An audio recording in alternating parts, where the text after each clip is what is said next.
नमस्कार, मैं हूं अंजलि और आप देख रहे हैं CNN न्यूज। तो चलिए शुरुआत करते हैं आज की प्रमुख खबर से। शिव गंगा क्या है साथियों? हमारे धर्म और संस्कृति में गंगा मैया, गंगा जल तथा शिव गंगा का महत्व अत्यधिक है। गंगा जल केवल जल न होकर इसमें अनेक विशेष गुण पाए जाते हैं।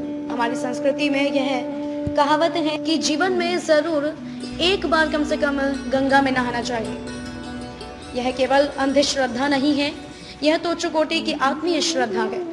भगीरथ राजा ने बड़े प्रयत्नों से गंगा मैया को स्वर्ग से धरती पर मानव कल्याण हेतु लाए, जिसको प्रत्यक्ष शिवजी ने अपनी जटाओं में स्थान दिया है। इसीलिए यह शिव गंगा बन गई। यह जीवन दायिनी है और शिव ने हिमालय में गंगा मैया को धारण किया है, इसीलिए इसको शिव गंगा कहते हैं। यह केवल नदी या नदी का जल नहीं है, अपितु यह मां स्वरूप है, हमारी मैया है। अजय कुमार पांडे जी ने बड़े श्रद्धा भाव से संपूर्ण विश्वोद्धार का बड़ा सपना देखकर शिव गंगा प्राइवेट लिमिटेड नाम से एक कंपनी रजिस्टर की है, जो गंगा की तरह धीरे धीरे संपूर्ण विश्व में फैलकर विश्व व्यापक बनेगी और संपूर्ण विश्व का कल्याण करने के लिए मां गंगा की तरह वरदान साबित होगी, ऐसा विश्वास है। शिव जी का वरद हस्त और मां गंगा का वरदान, इसीलिए वह कंपनी शिव गंगा नाम से पहचानी जा रही है।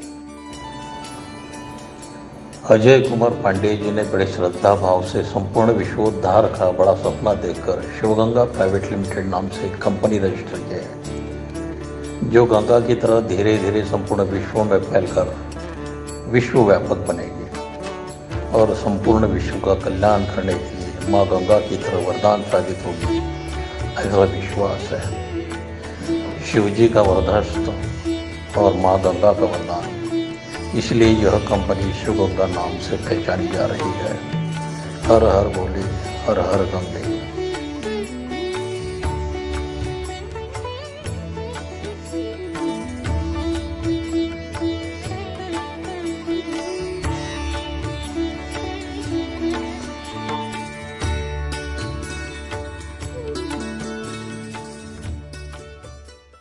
गंगा, जिसे बहुत ही पवित्र नदी माना जाता है, कहा जाता है मात्र गंगा स्नान से हमारे सारे पाप धुल जाते हैं। इसलिए मनुष्य अपने जीवन में एक बार गंगा स्नान जरूर करता है। शास्त्रों में भी गंगा को देव नदी कहा गया है। पुराणों में गंगा की उत्पत्ति के बारे में अनेक मान्यताएं भी प्रसिद्ध हैं। एक मान्यता के अनुसार ब्रह्मा जी के कमंडल का जल गंगा नामक युवती के रूप में प्रकट हुआ था। एक अन्य कथा के अनुसार ब्रह्मा जी ने विष्णु जी के चरणों को आदर सहित धोया और उस जल को अपने कमंडल में एकत्रित कर लिया। तीसरी मान्यता के अनुसार गंगा पर्वतों के राजा हिमवान और उनकी पत्नी मैना की पुत्री है। इस प्रकार गंगा जी देवी पार्वती की बहन भी हैं। प्रत्येक मान्यता में ये अवश्य आता है कि गंगा जी का पालन पोषण स्वर्ग में ब्रह्मा जी के संरक्षण में हुआ। इस नदी को पृथ्वी पर लाने का काम महाराज भागीरथ ने किया था। इसे भगवान शिव अपने सिर पर धारण किए हुए हैं। तो दोस्तों, आज हम इस वीडियो में आपको बताएंगे श्री हरि के चरणों से गंगा शिव जी की जटाओं में क्यों और कैसे विराजमान हुई।